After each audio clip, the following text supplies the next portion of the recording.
We need to order at 5. I pledge allegiance to the flag of the United States of America, to the republic for which it stands, one nation, under God, indivisible, with liberty and justice for all.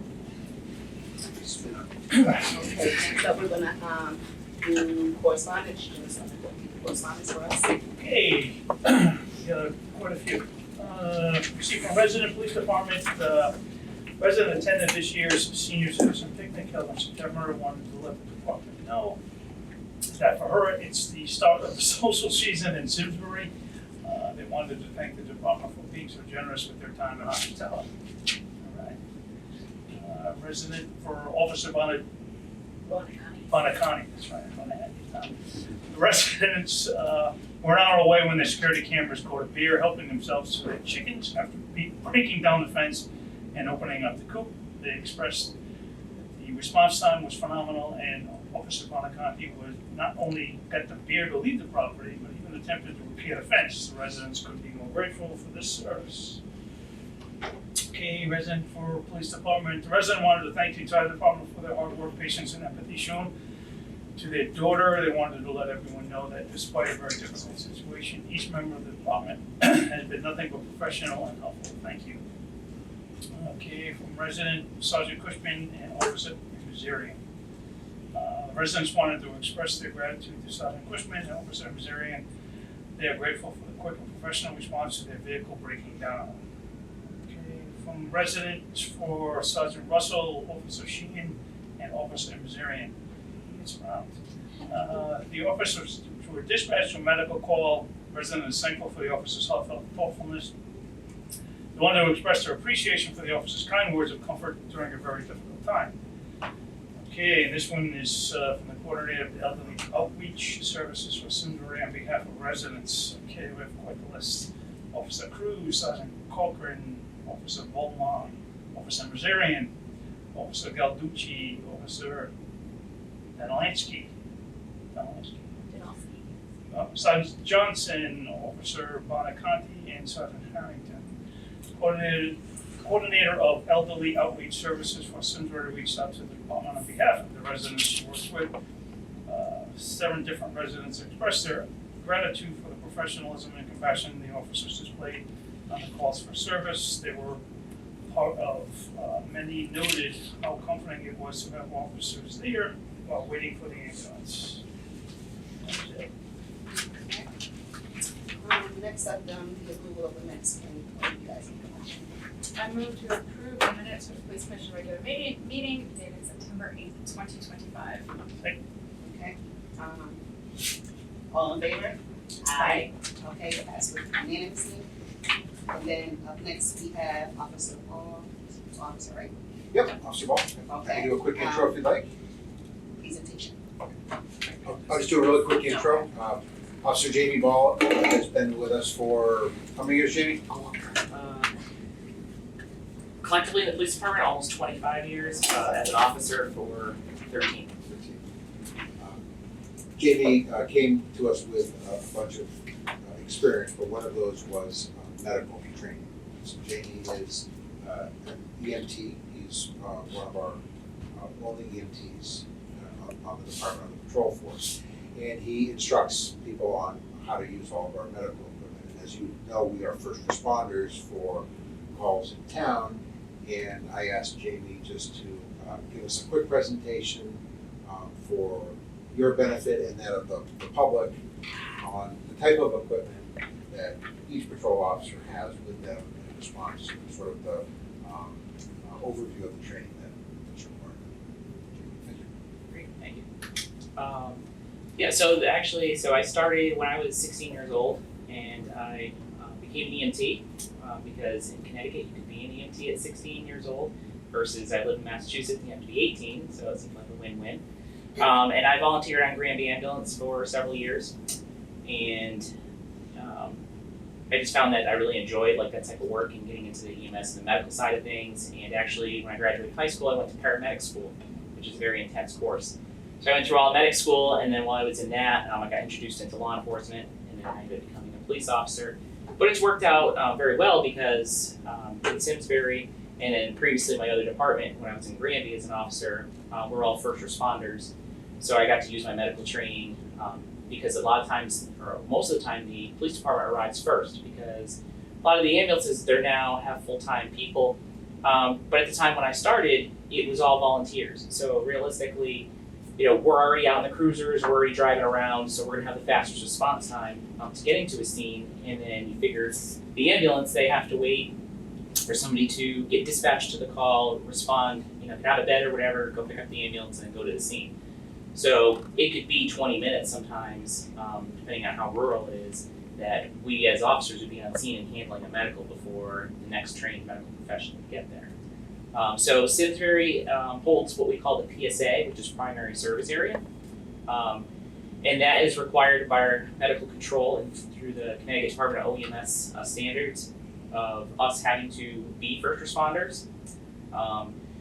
Some other places that you may hear like, oh, well, not all police officers first respond to calls in other towns. That's because they may not have what they call the PSA, which is dedicated. So their fire department or their ambulance who have full-time people and ready in ambulances might be that primary service area. But for us in Simsbury, we hold that PSA, so that requires our police officers to have more than just first aid and CPR training.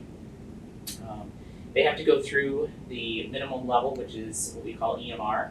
So there's basic first aid and CPR training, which is what a lot of departments do. Then any department holds a PSA, they have to be EMR level. And then from there on, if people want to become an EMT or a paramedic level, they can go through advanced training for that. But for Simsbury and the police department, we're all EMRs. So EMR stands for Emergency Medical Responder. It's about 60 hours of training that the officers have to go through. So that can either be offered at the police academy or it can be offered off-site because that's the academy starting to navigate away from that type of training. So we actually have to send officers, to external training to get those 60 hours. With those 60 hours of training, just to kind of give you an idea, if you jump up to the EMT level, that's about 180 hours that Connecticut requires. So it's a big jump. And then if you go to a paramedic level, you're looking at usually around 2,000 hours. And it's like a college level, like course that you're taking. So at the EMR level, in being the PSA, we're required to carry a minimum amount of equipment that the OEMS or Office of Emergency Medical Services dictates to us. They say, hey, if you're going to be the PSA and you're going to be first responders and you're going to go to all medical calls for service and 911 calls, you need to have a certain amount of equipment available to you at all times, whether it be in your cruiser, taking it into the house or into the scene, whether that be, like I said, just walking into somebody's home could be easy. But then sometimes we have calls up, Talcott Mountain on the ridge where we have to hike in. There's a lot of wooded areas, things like that, a lot of state parks and things where we're first responding to. So we need to be able to take all that equipment from the cruiser and physically haul it in. So I'm going to show you a little bit of that equipment we have, and then I can answer some questions too that you might have about our EMS stuff, response, things like that. So the first thing I was telling you about is that we have to have a minimum required equipment. So stay there. Okay, I'll just stay. So we all carry these backpacks. So you'll see these, sometimes they're a lighter blue color. We've been transitioning out because the lighter blue ones that you might see in some of our cruisers, they're getting worn out over time. We've had them for a lot of years. So we're transitioning to these, which are nice. The cool thing about it is that these are also backpacks. So if we have to do a long hike in, where like I said, we're usually the first ones on scene, we can throw these right on our back and it's good for hauling our equipment. When I first started here, we used to have to carry like the AED, we'd have like an orange oxygen box, we'd have a medical kit, we'd have all these things that we used to have to try and haul in all individually. So it was good to transition to these backpacks. They're not cheap, but they're definitely worth it. So they're very durable with the material. They can get water on them, mud on them.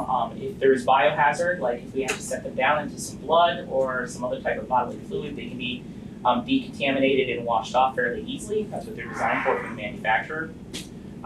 Inside this, all of our officers, we all carry protective equipment. So there's things like gloves, there's face shields that we keep. Then we have bag valve masks which we can use to help resuscitate if somebody has stopped breathing or they're having difficulty breathing and they're not meeting certain levels of their respirations. We can provide oxygen to them via that, and we all carry oxygen tanks. So with oxygen, oxygen is actually considered a medication.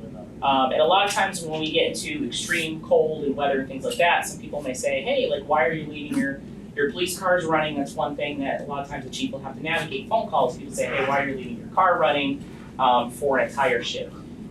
Realistically, we don't need the car running the entire shift. We have to start it and get it up to room temperature, basically so that way we can get this oxygen to room temperature. Because if we give somebody ice cold oxygen, it could actually cause them to go into respiratory distress and even respiratory failure in some cases. So this is one thing that's very important. Why, if it's, if we're looking below freezing temperatures, that we have to keep the car warm to keep this at room temperature, so that way we don't do obviously worse, because the whole goal is to do no further harm, right? So we have that also inside here. We have, if we have to deliver a baby out in the field, we have an obstetrical kit that we carry, that we keep with us. And then in these big, huge pouches on the side, I'm not gonna bore you by opening them up, but it's all heavy duty bandages, things like that. We have the foil blankets and things like that. So if we are out in exposure into extreme temperatures, cold or hot, we can use that blanket. They're like a silver lining, so they can help deflect heat if we need to. And in the winter, they can actually help to absorb heat, even though it's a very thin blanket, to warm somebody up if need be. So we have that. And as you can probably see, connected here is our Narcan. So if somebody does overdose, whether it be illegal or illicit drugs, but a lot of times people don't think of it too, is that sometimes the elderly population can even accidentally overdose because they have such a plethora of medications that they don't realize it. And so there is a potential that we could use Narcan, even in a situation that might be accidental and not intentional. So we all carry the Narcan, and this also being a medicine and a medication has to stay at room temperature. So at the end of every shift, the officers are required to take this out of their car. They bring it into the station, so we try and keep it as room temperature as much as possible. But again, when they're on shift, they have to be cognizant of, hey, you know what, if my car's gonna be off for several hours and I gotta write reports or I'm making an arrest, to bring this in if they're shutting the car off and bring it in. Okay. The other thing that we carry in at all medicals is the AED, okay, automated external defibrillator. Probably everybody's seen and heard of these. These ones are very rugged. I mean, you can see that there's a lot of manufacturers out there that make AEDs. You can find them in airports, you can find them in schools and things like that. The one thing about us is our job, we never know what we're gonna run into, so we're bringing these out into all different kinds of weather, all different types of conditions. They could be rugged, they could be dropped. So the cool thing about these AEDs is they're extremely rugged. This, I could take it, I don't think she would like me to do this, but I could actually take this, underhand throw it across the room. It could bounce 4 times and it wouldn't even damage it. We could pick it up and use it. Typical charge for this, we keep them up to date every month by recharging them and just keeping them topped off. But we can get up to 3 what I call medical events per AED use. So they're not just a one and done. So if we use the AED on a call and then we're driving back to the police station and we come across another medical event, we would just need another set of pads, and we can grab that, either we keep spare set in the car, or we can just switch it out. If another officer has their AED, we can use their pads and just plug it in. But we can get up to 3 events if we need to. Cool thing about this is we go back to the station after a cardiac arrest event. We can download all this information, and it tells us a lot of detailed information that people don't realize about. It'll actually say what the heart rhythms are, what the heart rhythm looked like when a shock was advised or not advised to provide.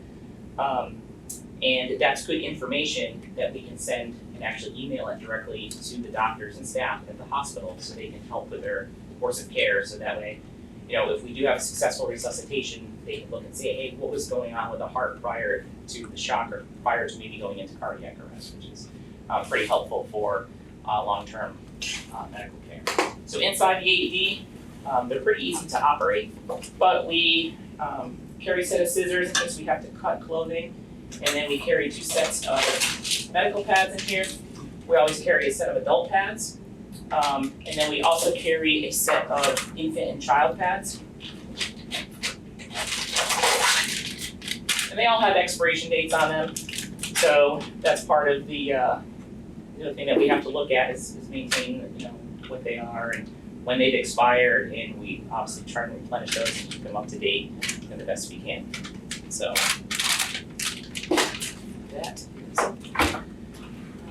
the other thing is this is a epinephrine pen. This is just a trainer version, so there's not actually a needle in it. But all of our officers in our last research training down in West Hartford, when they went through medical research, they had to go through this training as far as just getting to know how to use one of these epinephrine pens and one of these dispensers. So this is something that has a needle. This one doesn't because it's a trainer, but a real one would actually have a needle in it, and you could take and you could jam it inside a muscle into somebody's leg, and you can actually dispense the medication that way.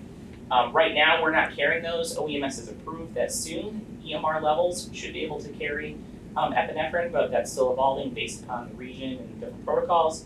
But right now, if our EMRs go onto a call and somebody says, hey, like, you know, little Johnny got stung by a bee, and I happen to have, you know, an EpiPen, but I'm really like scared or I'm like nervous to use it, our officers are trained to know how to take it, read it to make sure that it's the correct medication for the correct application, and they can actually apply it, which is pretty good because that used to be just at an EMT level just a few years ago. So that's good, and that's again, it's another medication for dispensing.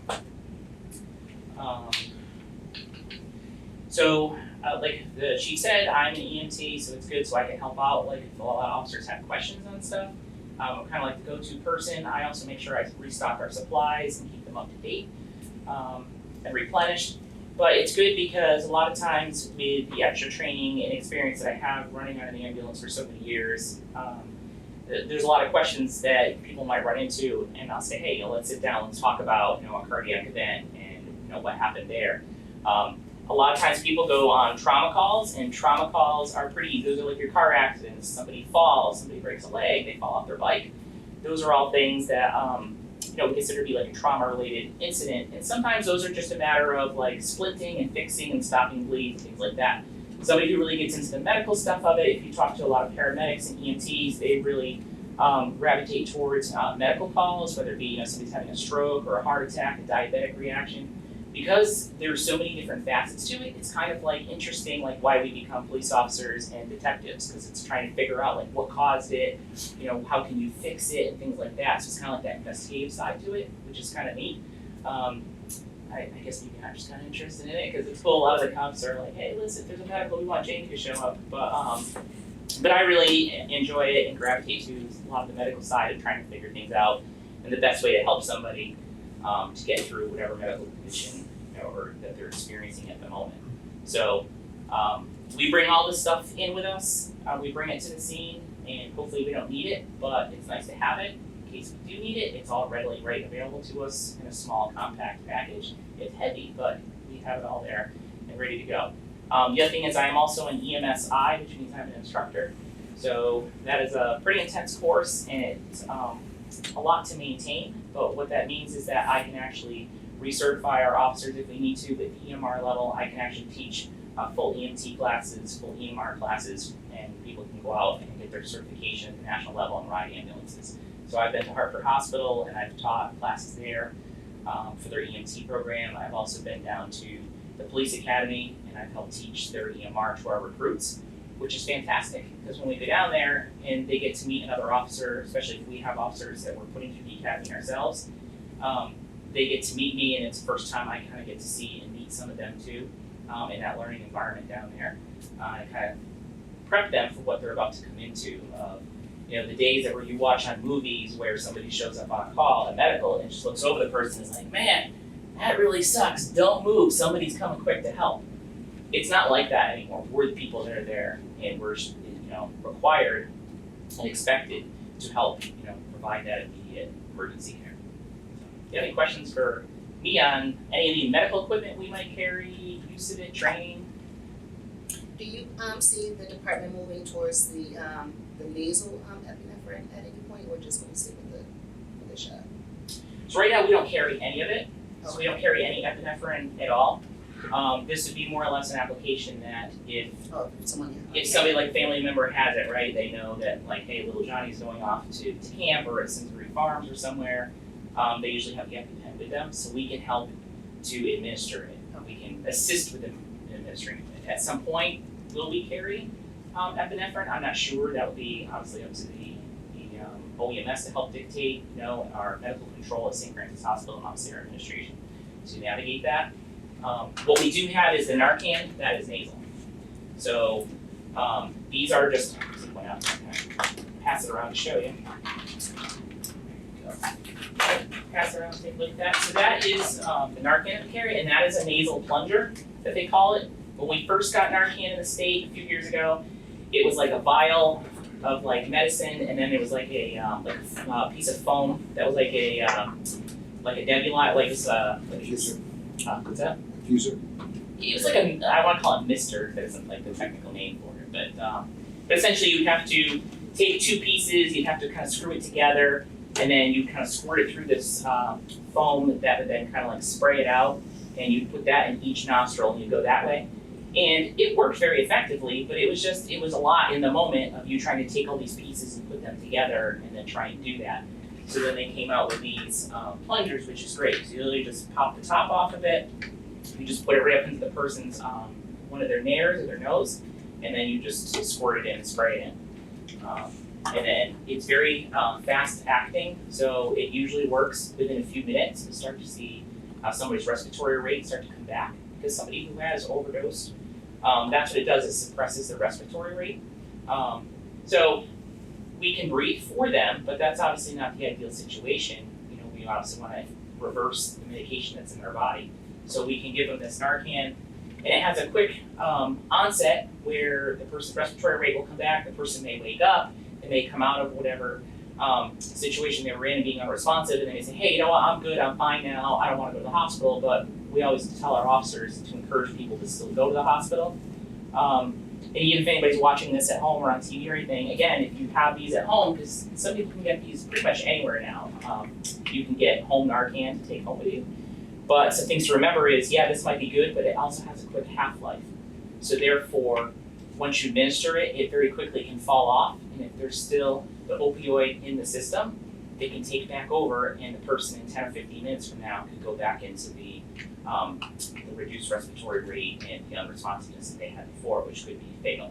So that's why we can give this to quickly reverse it, or if somebody has it at home, they can use this medication, but you should always follow up by going to the emergency room to make sure that whatever was in the system is completely depleted out, so that way you don't go back into this same state you were.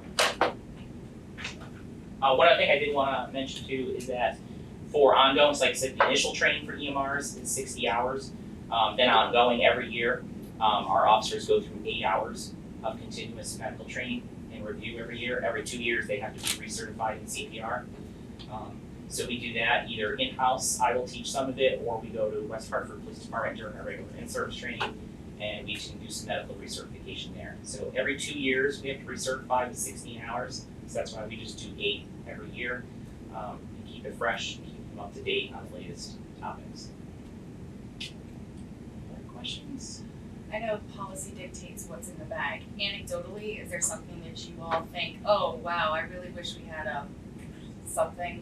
some other thing that would help with medical stuff that you don't have? So we have what the state requires for us to carry. And honestly, I can't really think of anything too much that we would need. We actually have a lot of good equipment. The only other thing that I could think about at some point down the road would be some type of like a suction unit. So if somebody has aspirated, which is a fancy word for they kind of like threw up during a CPR process, having something like that, like a suction unit, to help remove debris from their mouth. That would be the only other thing helpful. It's not required by us to carry it at the EMR level, but it's something down the road that we can do. Thank you, Jamie. We are very fortunate to have Jamie with his expertise because we go on a lot of medical calls. It's roughly 2,000 to 2,400 a year.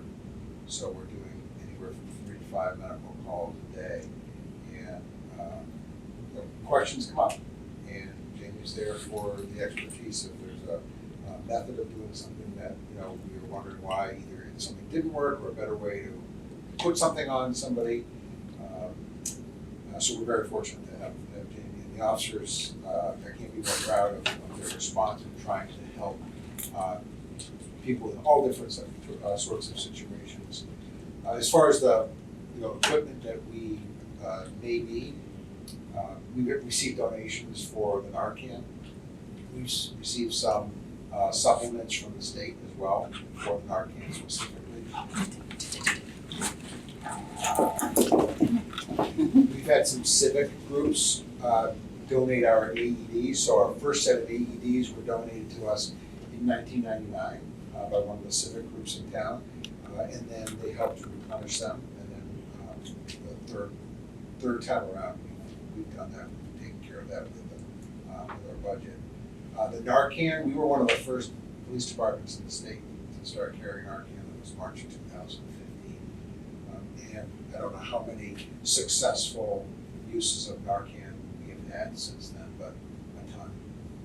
So huge benefit to have this service through the police department. I know I found out about this a couple weeks ago because my son ate some cookies that he shouldn't have ate. Had an allergic reaction, so you guys arrived before I got there and before the paramedics I got there. So very thankful for that. And the officer, I cannot pronounce his name, begins with an L. So he was one of the officers that came that day, and then he actually went through the entire bag with me to show me everything that was inside of it. So I was so excited for that. And then told my son not to eat from everybody. So I was more excited for the bag than anything. So yeah, it was Is nice it to super see that. heavy? Well, That's that's absolutely. As a lay person, would I think it was super heavy? Like you guys are like, no, of course not. It's totally. You may. I can tell you years ago, before we bought the backpacks, it was very cumbersome. In fact, I recall with my stature at the time, like barely being able to put my hands through a carry-on bag that we had for the oxygen. So we used to have an orange bag that was not designed to be used as a backpack, but I sort of slipped my arms through and carried that up the ridge on top of the mountain. And you had that, and you had an AD, and then a tackle box with all the medical supplies. So at some point we put all of this stuff together, and it's a whole lot easier because then the officer's hands are free as well. Yeah. I mean, like, it looked like it was- So I think generally you see them pull it out of the car, they throw it on one shoulder, and they go into the house or the accidents, whatever it may be. But it really is designed for being able to carry that for a long distance. You're more than welcome to try to pick it up after. I will not be doing that in a public forum at all. No need. Okay. Thank you, Jane. You guys have any other questions regarding? Okay. Moving on to the reports. So the chairperson's report. So I was attending the town's EEI council meeting. I'm also one of the members there. And they were requesting from each of the boards and commissions to have someone represented there. Not to attend all the meetings, but just to come and then to share what the different police commission, what the different commissions and boards and things are doing. So I know at one point when they first started with that council, that we used to have one of you guys attend. Is that something that you would be able to? So it's really, and it wouldn't be often. So I can get a date set up specifically for you to Yeah, I attend. think it was Officer Cushman at the time. He also went. There were two of us that were on that before it became Right. whatever the exact code is now. So we could either have one of you guys go out and talk, or I could just report back to them. Either or, but we haven't seen you in a long time, so we would love to have you guys here. Okay. And that's all that I have for the chairperson's report. We want to go over to the chief's report now.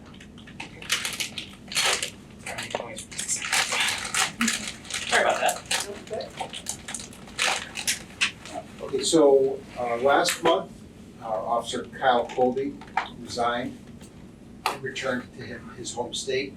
after serving our department for just over 4 years with professionalism and really a great personality.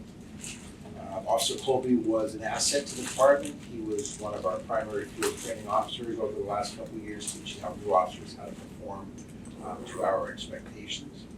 And so we wish him and his family the best with his distant move and the next chapter of their life. And he'll be missed.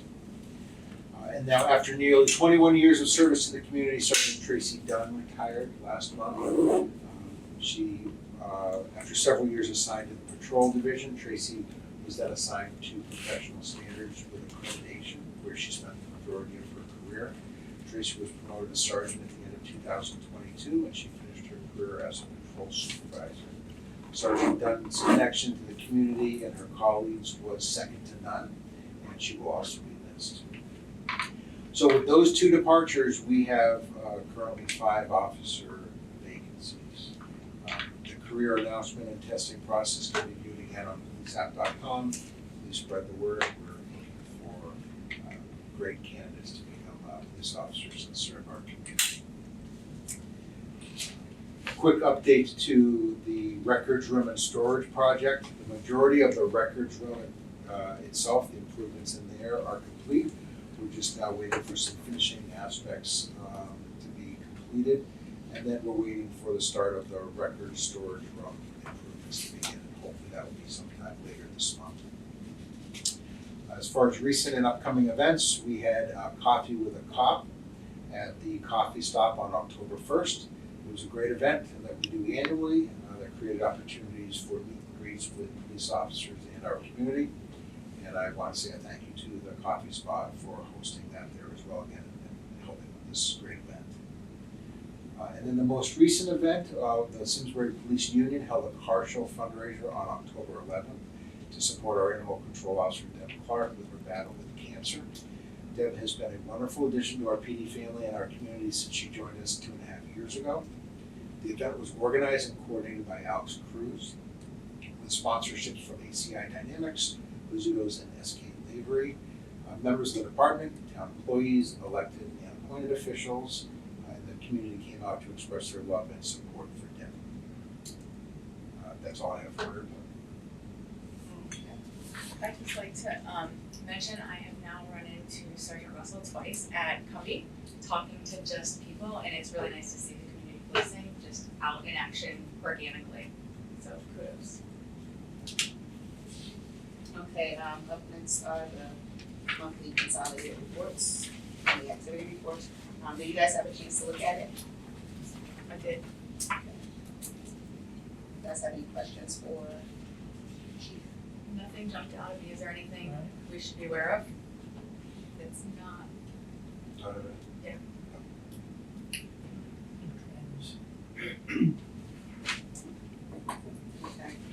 We go on to the year-to-date budget.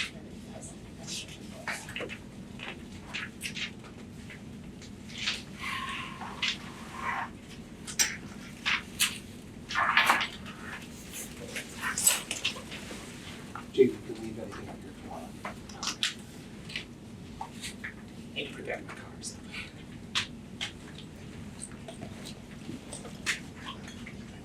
Did anyone have any questions about the budget at all? Despite being down 5 people, our overtime is not reflecting that. Should we expect an upward trend in overtime? We should. I think what's keeping us sort of status quo is that for a long period of time, even though we had officers who were employed, we had a lot of people that were out on extended leave, and most of them were all able to return. So it's kind of a rebalance, but I would expect that to be the case, that we're going to be coming up to some difficult times with overtime. That was across the board with all of them. Where the overtime was. Yes.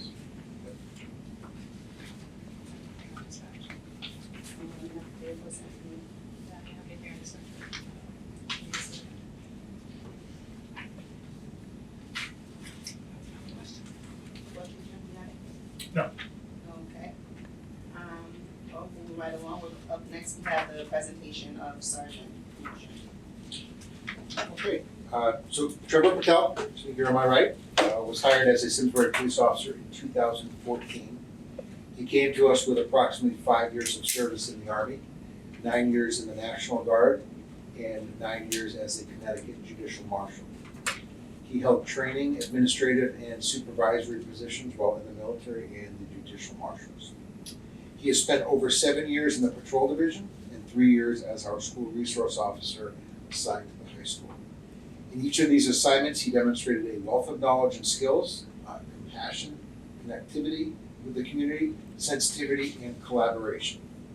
He has been a member of our Regional Emergency Services Team, or SWAT, and a Department Armorer. He is a field training officer, a firearms instructor, a member of our peer support team, and a member of our honor guard. In each of these roles, he has further demonstrated his dedication to the profession, the community, and to his colleagues.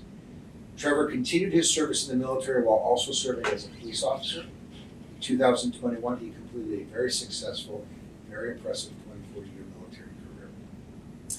After a competitive selection process, which included a written test, oral board, and assessment by a third-party vendor, as well as an in-depth review of services, experience, and performance, I present Officer Trevor Patel to you as my recommendation for promotion to sergeant.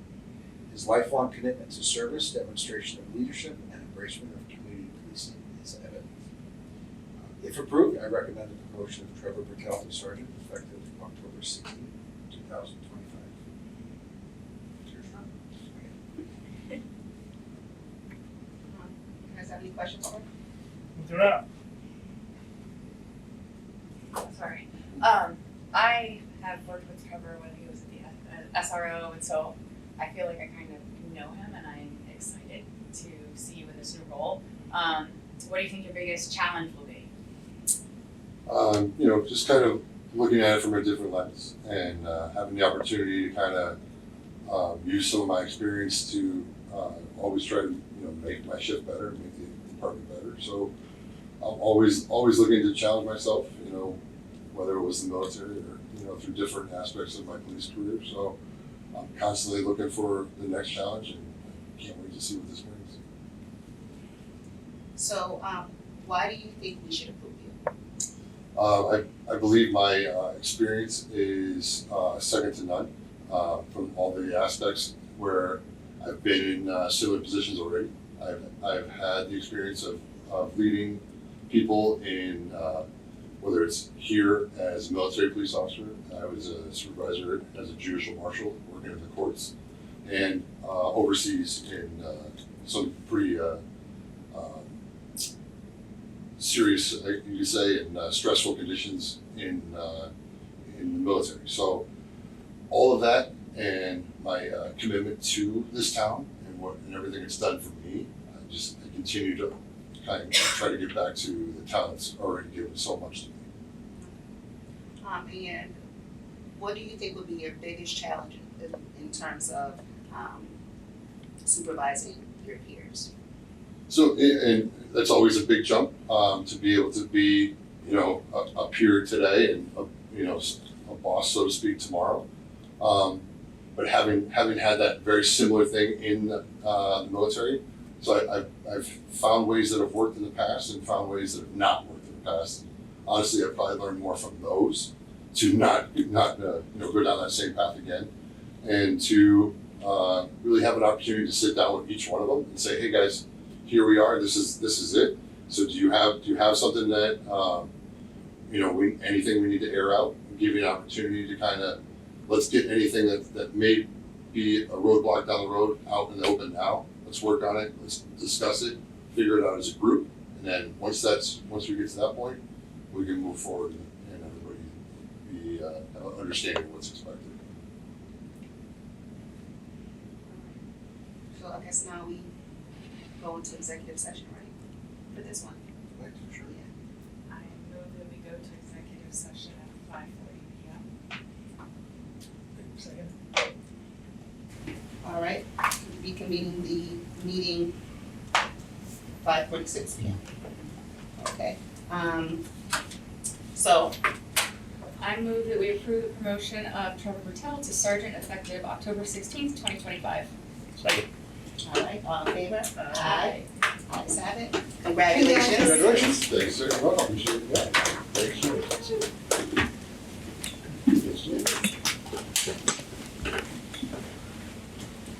Thanks, sir. Congratulations. Appreciate it. Thanks, sir. You can either stay if you want, or you can, I'd be happy to stay. okay. The next up on our agenda is the review of general orders. Did you guys all have a chance to check it out? Yes. I did, I just gotta get to your page. So we're gonna go over general order 4-1 first. We're doing 4-1 first. Yeah.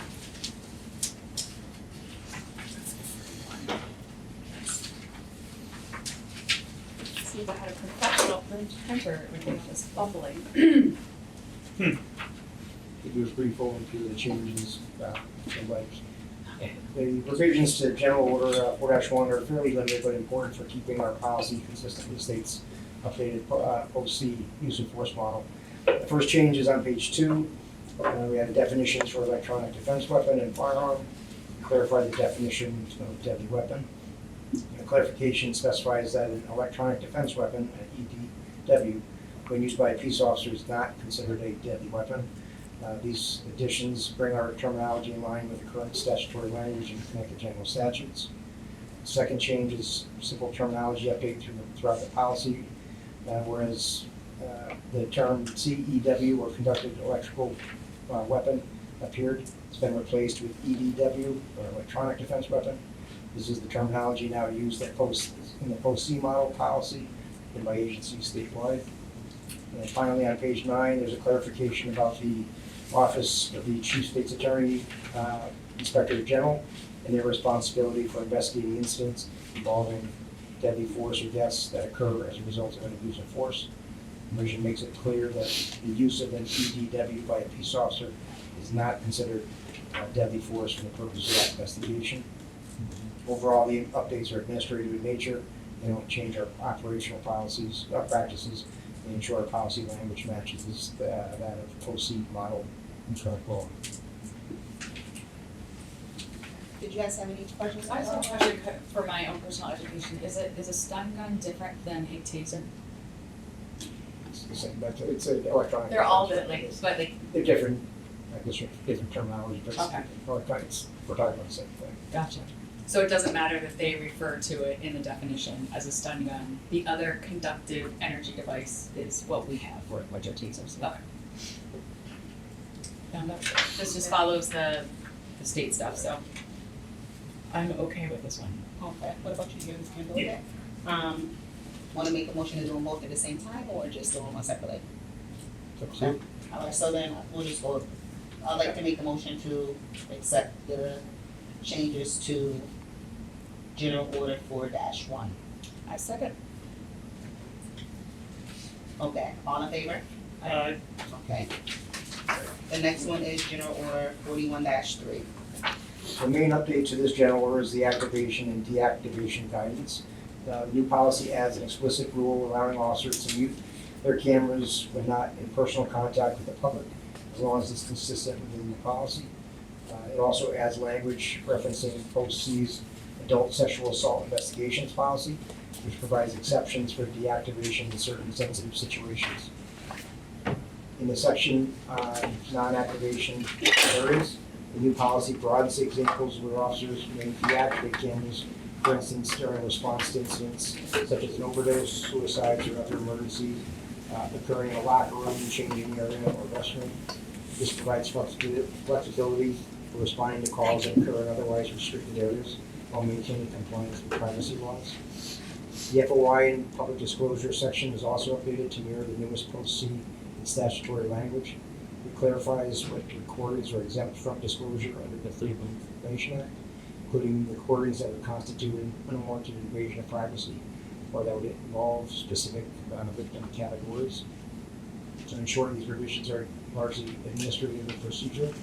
They make our policy consistent with post-C model, clarify activation policy, privacy guidelines, and strengthen our compliance posture under Connecticut general statutes.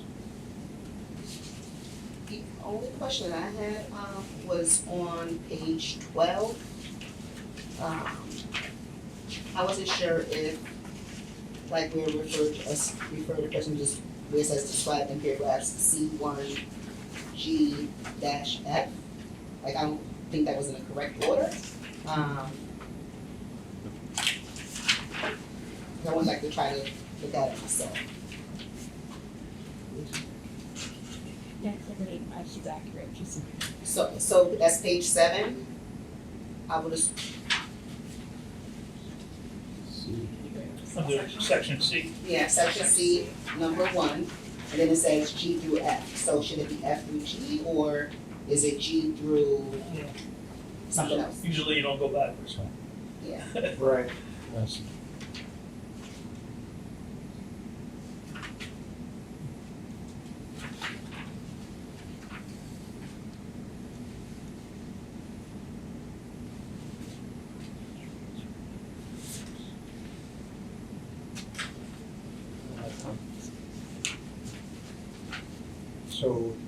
So it's, you're talking, so one's is required, talking about recording an occurrence described in C1, A through F. Okay, and then, so it should be, G through J.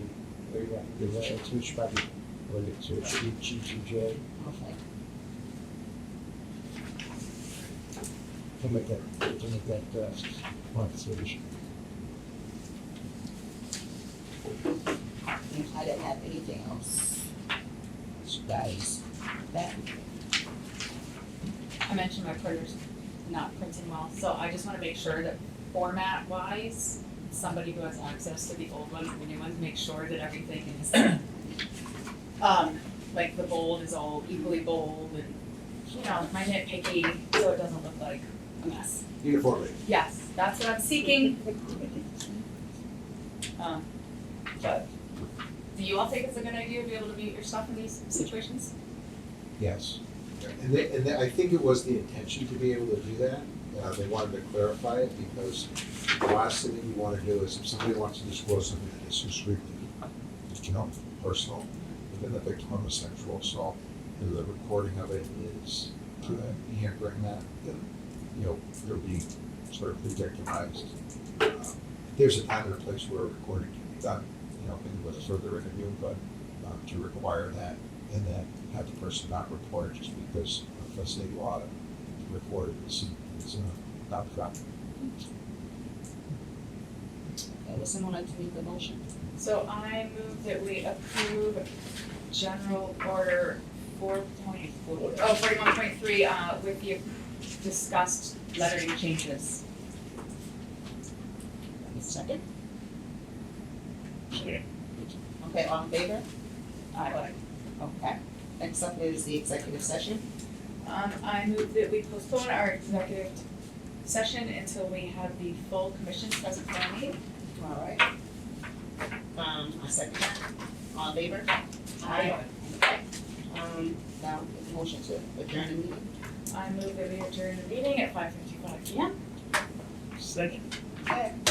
We adjourned. For over 40 years, SCM has been the voice of our town, bringing us together through local programming, education, and live broadcasts. SEM isn't just about television. It's about empowering our community, ensuring our voices are heard during government meetings, and celebrating milestones like our high school graduations. But today, SEM faces a challenge. Our funding structure is based on television subscriptions. And it's no secret, people have been cutting the cord. With a shift to internet-only subscriptions, SEM receives less revenue, even though all our programming is freely available online. We need your support. We need your support. We need your support. We need your support. We need your support. Your donation can make a difference. It will ensure that SCM remains open, continues to educate our youth, and keeps our community informed. Thanks to SCM, I've been honing my creative skills, helping me work towards my college degree. SCM is crucial for keeping our community connected. SCM isn't just here to broadcast local events.